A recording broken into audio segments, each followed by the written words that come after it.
Pelatih tim nasional Indonesia Sintayong menunjuk pelatih khusus striker untuk membenahi finishing pemain timnas Indonesia. Dia adalah Yeom Ki-hun. Diharapkan dengan hadirnya Raja Asis Liga Korea Selatan tersebut bisa mengangkat performa Indonesia di kualifikasi Piala Dunia Ronde 3 2026 zona Asia. Kabarnya, Sintayong menunjuk pelatih khusus untuk membenahi penyelesaian akhir para pemain timnas Indonesia. Pelatih yang dimaksud adalah Yeom Ki-hun. Yeom Ki-hun adalah mantan pemain Suwon Blue Wings yang juga dikenal sebagai Raja Asis Liga Korea Selatan. Berdasarkan catatan Wikipedia, pelatih berusia 41 tahun itu selama aktif bermain menjadi pemain, memiliki rekor asis terbanyak di Korea Selatan League dengan 110 asis. Pelatih Yeom yang meletakkan jabatannya di Suwon pada Mei lalu dan bekerja untuk akademi klub akan bergabung dengan timnas Indonesia yang dipimpin Sintayong, tulis media Korea Selatan Sport Chosun belum lama ini. Masih dari sumber yang sama, Yeom menerima tawaran Sintayong pada bulan lalu. Yeom Ki-hun sebelumnya berstatus manajer player Suwon Samsung yang kemudian memutuskan pensiun sebagai pemain pada awal tahun ini. Sebagai nama dengan profil besar, Yeom Ki-hun juga pernah dilatih Sintayong di timnas Korea Selatan. Yeom menjadi bagian skuad Sintayong saat menjuarai Piala EAFF 2017. Yeom juga pernah merasakan atmosfer Stadion Utama Gelora Bung Karno, tepatnya saat Piala Asia 2007 ketika timnas Indonesia menjadi tuan rumah.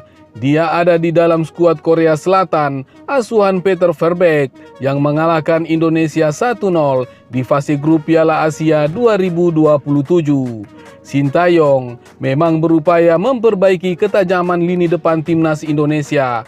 Jujur, saya tidak bisa memberikan penilaian baik kepada lini depan kami, kata Sintayong pasca timnas Indonesia kalah dari Irak pada Juni 2024 lalu. Memang mereka harus melakukan evaluasi diri dengan baik, tambah Sintayong.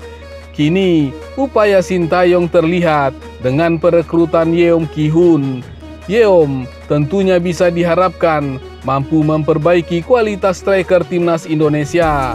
Perekrutan Yeom juga sebagai komitmen Sintayong untuk berusaha meloloskan Indonesia ke Piala Dunia 2026. Ada banyak tawaran dari klub K-League, kata Sintayong, tetapi saya terlalu sayang meninggalkan timnas Indonesia yang sudah saya bangun. Kualifikasi Piala Dunia sudah di depan mata. Saya akan evaluasi tim saya. Saya pikir kami bisa mengejutkan, tambahnya. Diketahui perjalanan Indonesia di kualifikasi Piala Dunia 2026 dimulai saat berjumpa Brunei Darussalam pada putaran pertama. Skuad Garuda menang dengan agregat 12-0 dan lolos putaran kedua. Pada putaran kedua, Indonesia berhadapan dengan Irak, Vietnam, dan Filipina. Ada 6 laga yang dimainkan Indonesia dan 8 gol mampu dicetak. Total ada 20 gol yang dicetak Indonesia di kualifikasi Piala Dunia 2026. Ramadan Sananta sejauh ini menjadi top skor dengan 4 gol. Sananta bikin 3 gol ke gawang Brunei dan 1 gol ke gawang Vietnam. Rizky Ridho dan Dimas Derajat berada di bawah Sananta. Kedua pemain sudah bikin 3 gol. Dimas Derajat mencetak hat-trick ke gawang Brunei, sedangkan Rizky Ridho bikin 2 gol ke gawang Brunei dan 1 gol ke gawang Filipina. Torehan ini ternyata belum membuat Sintayong puas. Dia akan terus berbenah jelang kualifikasi Piala Dunia 2026 round 3 zona Asia. Sebelumnya, timnas Indonesia punya pelatih striker yakni Zenan Radonjic. Dia pernah bekerja sama dengan Sintayong beberapa saat. Namun Zenan memutuskan mundur dan pulang ke negaranya karena alasan keluarga. Pelatih tim nasional Indonesia Sintayong mengaku akan terus mencoba mencari striker baru lagi untuk persiapan menghadapi babak ketiga kualifikasi Piala Dunia 2026 zona Asia. Pasalnya, dia merasa lini depan Garuda masih kurang tajam usai kemenangan 2-0 atas Filipina. Satu nama yang dikabarkan terus dirayu PSSI adalah striker asal FC Utrecht, yakni Ole Romeni. Namun hingga kini, Romeni belum memberikan jawaban tegas apakah mau bergabung dengan tim nasional Indonesia atau tidak.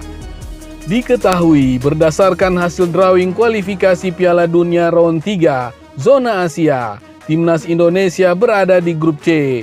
Indonesia menempati grup C bersama Cina, Bahrain, Arab Saudi, Australia dan Jepang. Nantinya, timnas Indonesia akan memainkan 10 pertandingan dengan format kandang tandang. Laga perdana round 3 kualifikasi Piala Dunia 2026 zona Asia akan berlangsung pada 5 September dan berlanjut pada Oktober, November 2024 serta Maret dan Juni 2025 mendatang. Timnas Indonesia akan bertandang ke Arab Saudi pada 5 September 2024. Berselang 5 hari kemudian, tim besutan Sintayong itu akan menjamu Australia. Sedangkan untuk pertandingan ketiga dan keempat berlangsung pada Oktober 2024.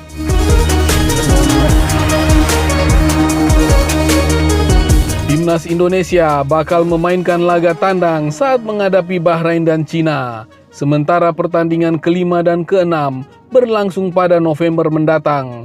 Kali ini, Timnas Indonesia bertindak sebagai tuan rumah saat menjamu Jepang dan Arab Saudi. Kemudian, Timnas Indonesia akan bertandang ke Australia untuk memainkan pertandingan ke-6 grup C round 3 kualifikasi Piala Dunia 2026 pada 20 Maret 2025. Berselang 5 hari kemudian, Timnas Indonesia akan menjamu Bahrain. Sementara di pertandingan ke-9 pada 5 Juni 2025, Timnas Indonesia memiliki motivasi tambahan saat menjamu Cina. Sedangkan di laga terakhir, tepatnya 10 Juni, pasukan Garuda bakal bertolak ke Jepang. Di ronde 3 nanti, hanya posisi pertama dan kedua dari masing-masing grup akan lolos otomatis ke Piala Dunia 2026. Sementara peringkat ketiga dan keempat dari masing-masing grup bakal bermain di round keempat.